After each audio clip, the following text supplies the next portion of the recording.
In this video, I'd like to tell you how to write control statements for your Octave programs. So things like for, while, and if statements, and also how to define and use functions. Here's my Octave window. Let me first show you how to use a for loop. I'm going to start by setting v to be a 10 by 1 vector of zeros. Now, here's how I write a for loop. For I equals 1 to 10. That's for I equals 1 colon 10. And let's see.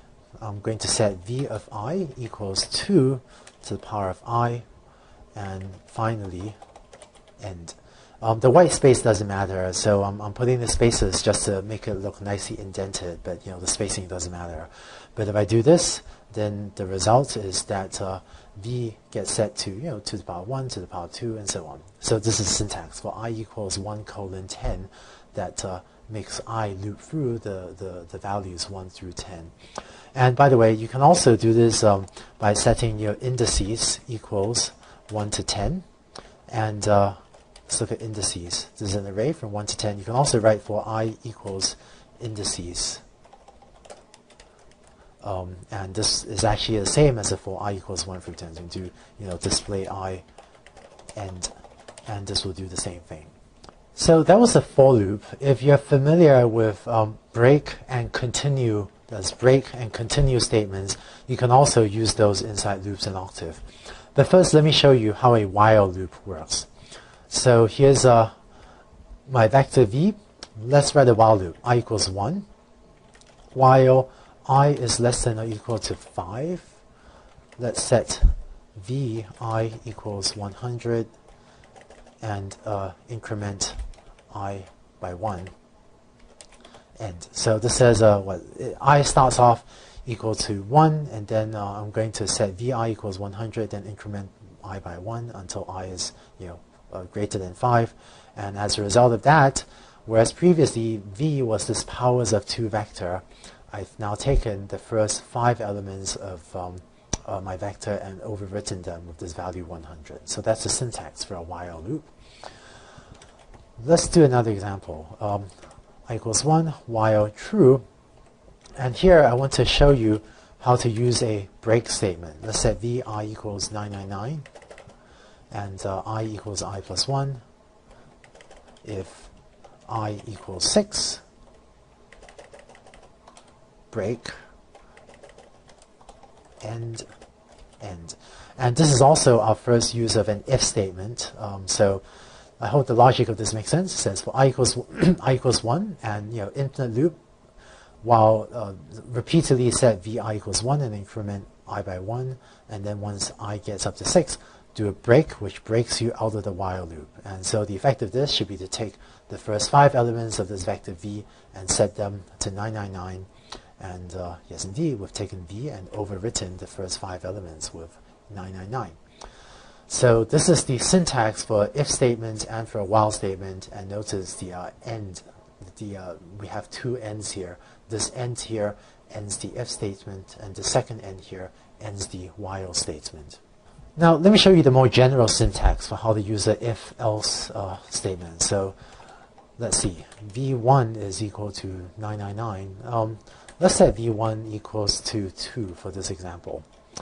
So let me type if v1 equals 1, display the value is 1. Here's how you write an else statement, or rather here's an else if v1 equals 2. This is going to be the case that's true in our example. Display the value is 2. Else display the value is not 1 or 2. Okay, so that's a if else statement, hit end. And of course here we've just set v1 equals 2, so hopefully, yep, it displays that the value is 2. And finally, I don't think I talked about this earlier, but if you ever need to exit Octave, you can type the exit command and you hit enter. That will cause Octave to quit, or the quit command also works. Finally, let's talk about functions and how to define them and how to use them. Here's my desktop, and I have predefined a file, or pre-saved on my desktop a file called squarethisnumber.m. This is how you define functions in Octave. You create a file called, with your function name and then ending in .m. And when Octave finds this file, it knows that this is where it should look for the definition of the function square this number.m. Let's open up this file. Notice that I'm using the Microsoft program WordPad to open up this file. I just want to encourage you, if you're using Microsoft Windows, to use WordPad rather than Notepad to open up these files. If you have a different text editor, that's fine too, but Notepad sometimes messes up the spacing.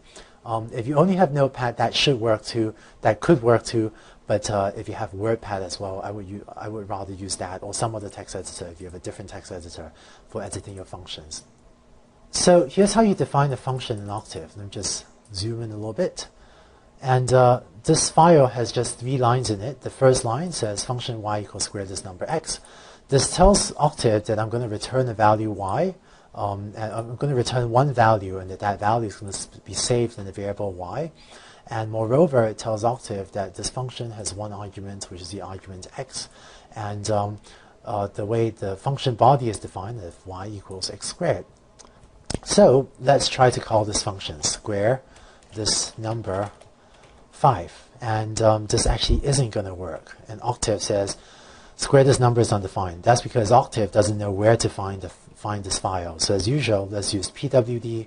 Oh, I'm not in the right directory. So let's cd users ang/desktop. That's where my desktop is. Oops, a little typo there. Users ang desktop. And if I now type square this number 5, it returns the answer 25.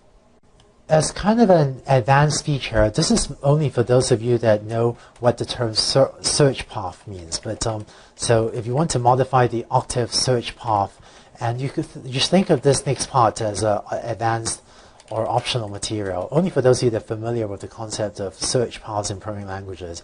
But you can use the term add path, say c:/users/ang/desktop, to add that directory to the Octave search path, so that even if I go to some other directory, I can still Octave still knows to look in the users ang desktop directory for functions, so that even though I'm in a different directory now, it still knows where to find the square this number function. Okay, but if you're not familiar with the concept of search paths, don't worry about it. Just make sure to use the cd command to go to the directory with your function before you run it, and that should work just fine.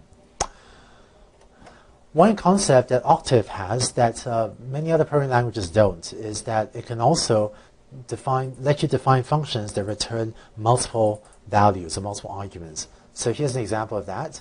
I've defined a function called square and cube this number x.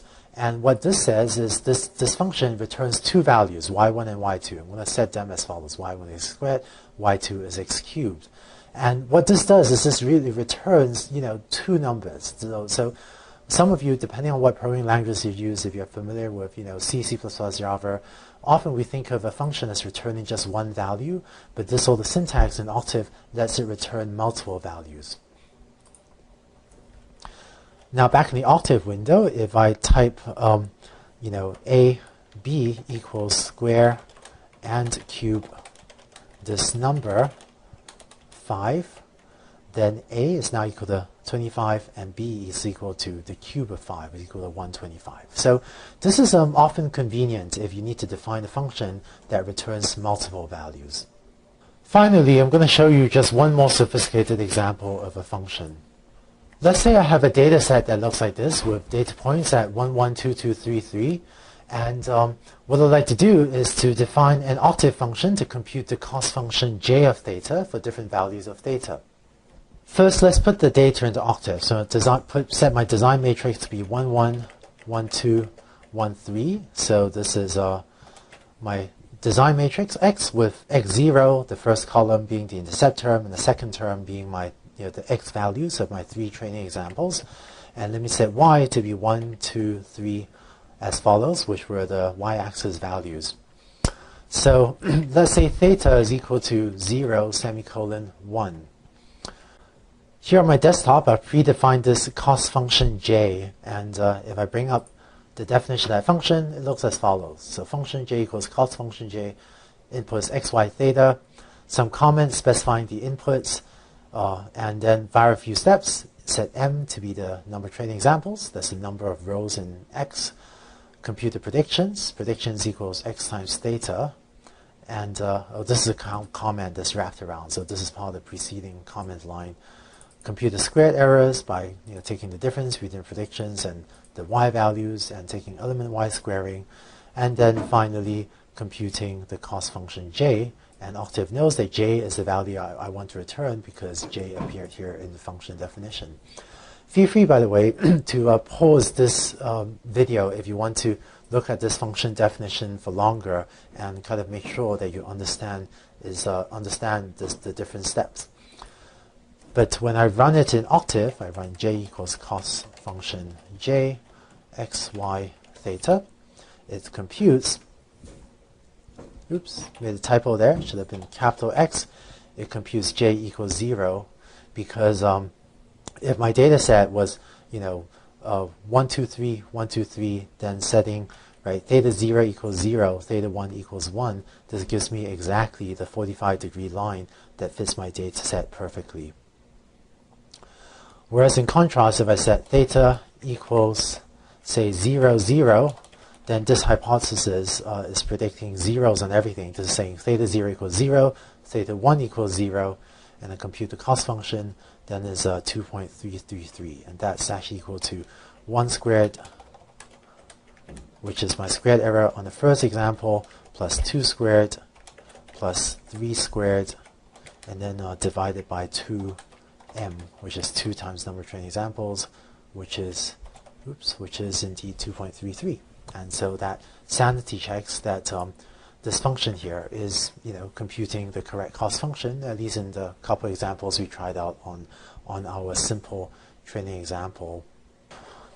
And so that sanity checks that the cost function j, as defined here, that it is indeed seeming to compute the correct cost function, at least on our simple training set that we had here with x and y being the simple training example that we saw.